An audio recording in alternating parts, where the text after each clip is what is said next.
नाशिकात अजित पवारांना शरद पवारांनी मोठा धक्का दिला आहे। नाशिकचे अजित पवार गटाचे शहराध्यक्ष नानासाहेब महाले यांच्यासह 100 कार्यकर्त्यांनी पवारांच्या उपस्थितीमध्ये शरद पवार गटामध्ये प्रवेश केला आहे।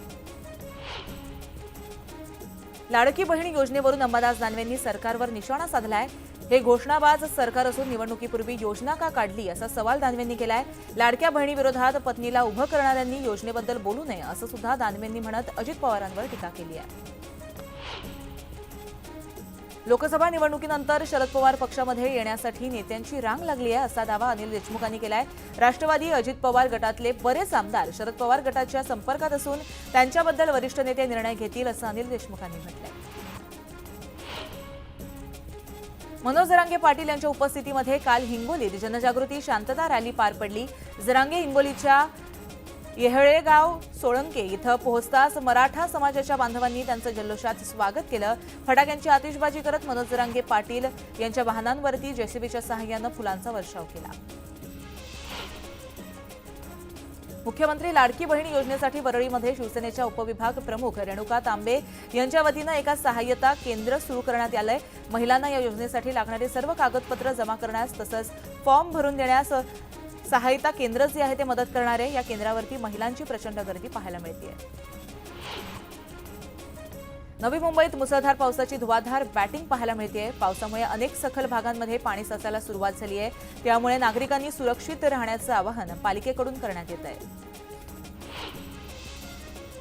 मुसळधार पावसामुळे पनवेलमधील गाढी, काळुंद्रे त्याचबरोबर कासाडी नद्यांना पूर आल्याचं चित्र पाहायला मिळतंय। रात्रभर पडलेल्या मुसळधार पावसामुळे नद्यांच्या पाणी पातळीमध्ये वाढ झाली आहे। मात्र अद्यापही धोक्याची पातळी नद्यांनी गाठली नाहीये, तरी नदीकाठच्या गावांना सतर्कतेचा इशारा देण्यात आलाय।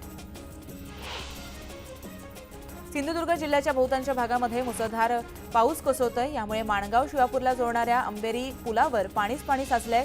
माणगाव खोऱ्यातील 27 गावांचा यामुळे संपर्क तुटलाय। नदी नाले ओव्हरफ्लो झाल्यानं जनजीवन मात्र विस्कळीत झालंय। पनवेलमधील सुकापूर आणि आदईमध्ये रात्रभर पावसानं जोरदार बॅटिंग केली आहे। त्यामुळे अनेक सोसायट्यांमध्ये पार्किंगला लावलेल्या गाड्या पाण्याखाली गेल्याचं चित्र पाहायला मिळतंय। अनेक नागरिक याच पाण्यातून मार्ग काढताना दिसतायत। पावसाळ्यात पर्यटनाचा आनंद घेण्यासाठी अनेक पर्यटकांचे पाय हे लोणावळ्याच्या टायगर पॉईंटकडे वळू लागलेत। टायगर पॉईंटवर सध्या आल्हाददायक वातावरण असल्याचं पाहायला मिळतंय आणि त्यामुळे निसर्गाचा आनंद लुटण्यासाठी पर्यटकांची गर्दी झाली आहे।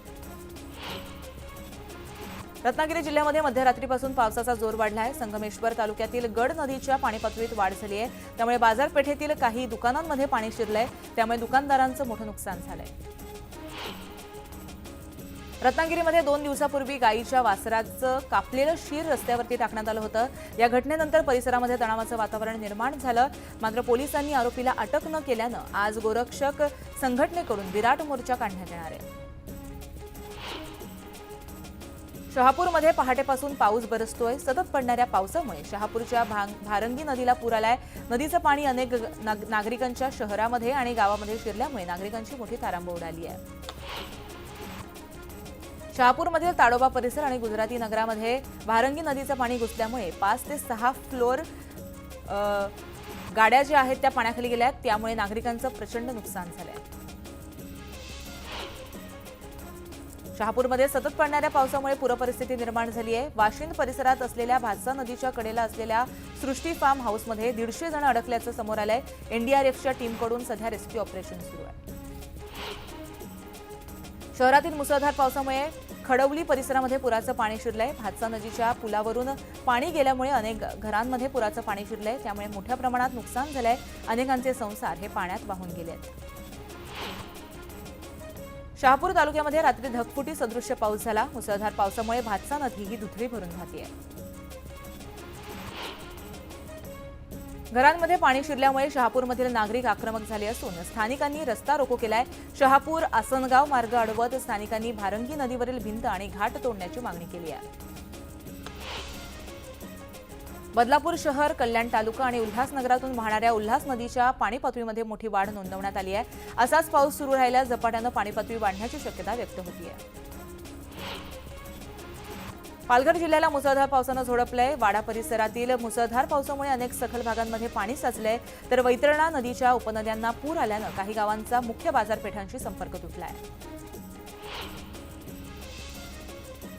भुशी धरणावर मागील आठवड्यामध्ये 5 जण वाहून गेल्याची घटना घडली होती. त्याच पार्श्वभूमीवरती पुणे जिल्हा प्रशासनानं काही नियम आणि अटी पर्यटकांसाठी लागू केल्या आहेत. संध्याकाळी 6 नंतर पर्यटकांना बंदी घालण्यात आली आहे. तरीही पावसाचा आनंद घेण्यासाठी आज पर्यटकांनी धरणावरती गर्दी केली आहे. लोणावळ्यातील भुशी डॅम धुक्यामध्ये हरवलंय. वर्षा विहारासाठी असलेल्या आणि आलेल्या पर्यटकांनी धुक्याचा आनंद घेतलाय. हिरवगार निसर्ग, मुसळधार पाऊस आणि धुक्यानं पर्यटक हे आनंदित झालेत. पुण्याच्या खडकवासला धरण साखळी क्षेत्रामध्ये पाणीसाठ्यामध्ये मोठी वाढ झाली आहे. 4ही धरणामध्ये मिळून 5.87 टीएमसी पाणीसाठा असून गेल्या 6 दिवसांमध्ये 2 टीएमसीनं पाणीसाठा वाढलाय. सिंधुदुर्ग जिल्ह्यामध्ये पावसानं दमदार हजेरी लावली आहे. सिंधुदुर्ग जिल्ह्यातील कुडाळ तालुक्याला मुसळधार पावसानं झोडपून काढलंय. पावसाच्या कमबॅकमुळे शेतकऱ्यांमध्ये आनंदाचं वातावरण पाहायला मिळतंय. आज दिवसभर दमदार पाऊस पडण्याची शक्यता वर्तवली जाते आहे. प्रदीर्घ सुट्टीनंतर रायगड जिल्ह्यात मुसळधार पावसाचं आगमन झालंय. रात्रभर पावसाची रिपरिप सुरूच असल्यामुळे नदी नाल्यांना पाणी पातळीमध्ये वाढ झाली आहे. पुढील काही तासांमध्ये पावसाचा जोर असाच जर कायम राहिला तर मोठ्या प्रमाणात पाणी पातळी वाढू शकते, म्हणून नागरिकांना सतर्कतेचा इशारा दिला आहे. गंगाखेड तालुक्यातील महतापुरी महसुली मंडळासह अनेक गावांमध्ये मुसळधार पावसानं हजेरी लावली आहे. या पावसाचं पाणी शेतात साचल्यानं पिकांचं मोठं नुकसान झालेलं पाहायला मिळतंय. या नुकसानीची पाहणी तातडीनं करून पंचनामे करावे अशी मागणी सध्या शेतकरी करतायत.